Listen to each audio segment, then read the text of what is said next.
नमस्कार दोस्तों, मैं बुद्धा विचार में आपका स्वागत करता हूं।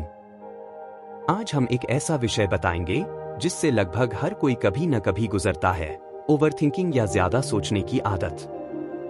क्या आपने कभी सोचा है कि हम इस जाल में क्यों फंसते हैं? क्या हम इससे बाहर निकल सकते हैं? आज हम गौतम बुद्ध के दृष्टिकोण के माध्यम से जानेंगे कि कैसे हम अपनी सोच पर काबू पा सकते हैं और मानसिक शांति प्राप्त कर सकते हैं। आइए इस यात्रा की शुरुआत करते हैं। गौतम बुद्ध, जिनका असली नाम सिद्धार्थ था, एक महान दार्शनिक और ध्यान गुरु थे।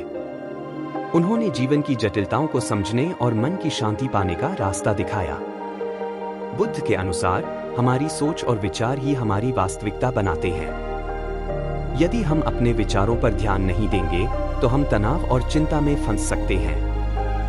उन्होंने हमें सिखाया कि ध्यान और आत्मनिरीक्षण से हम अपने विचारों को समझ सकते हैं। इससे हमें स्पष्टता मिलती है और हम ओवरथिंकिंग के जाल से बाहर निकल सकते हैं। अब बात करते हैं ओवरथिंकिंग के कारणों की। हम अक्सर भविष्य की चिंताओं और अतीत की गलतियों पर ध्यान केंद्रित करते हैं। यह चिंता हमें अंदर ही अंदर खा जाती है।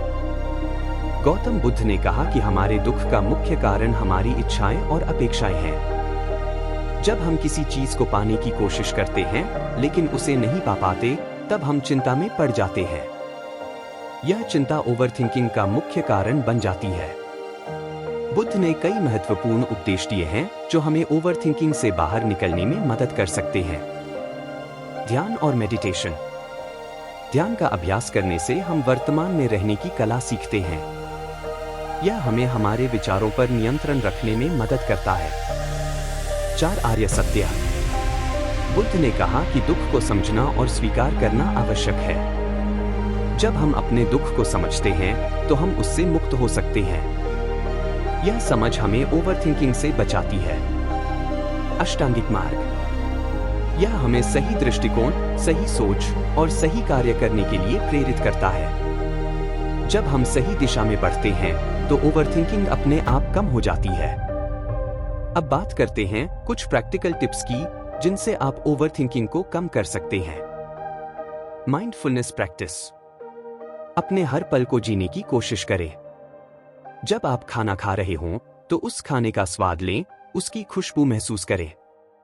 इस तरह आप अपने मन को वर्तमान में लाने में सक्षम होंगे। सकारात्मक सोच। नकारात्मक विचारों को चुनौती दें। जब भी कोई बुरा विचार आए, उस पर ध्यान न दें। इसके बजाय एक सकारात्मक विचार को अपनाएं। जैसे, मैं इस समस्या का समाधान खोज लूंगा। श्वास प्रश्वास तकनीक। गहरी श्वास लें। अपने श्वास पर ध्यान केंद्रित करें। यह तनाव को कम करने में मदद करता है।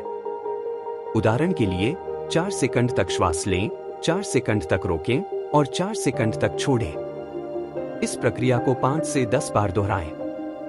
क्या आप जानते हैं, कई लोग बुद्ध के उपदेशों का पालन करके अपनी ओवरथिंकिंग पर काबू पा चुके हैं। एक मित्र ने ध्यान करने के बाद अपने तनाव को काफी हद तक कम किया। उन्होंने रोज सुबह 10 मिनट का ध्यान करने का फैसला किया और इससे उनकी सोच में एक सकारात्मक बदलाव आया। एक अन्य व्यक्ति ने नकारात्मक विचारों को चुनौती देकर अपने जीवन में बड़ा बदलाव किया। उसने यह समझा कि चिंता करने से कोई फायदा नहीं है और उसने सकारात्मक सोच पर ध्यान केंद्रित किया। ऐसे छोटे छोटे किस्से हमें बताते हैं कि बदलाव संभव है। तो दोस्तों, गौतम बुद्ध ने हमें सिखाया कि हमें अपने विचारों पर नियंत्रण रखना चाहिए।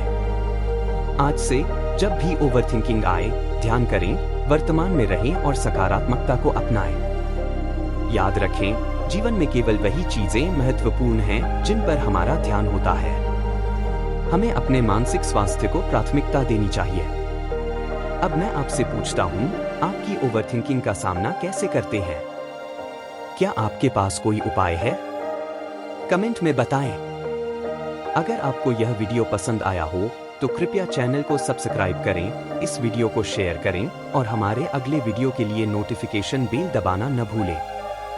धन्यवाद और अपना ख्याल रखें।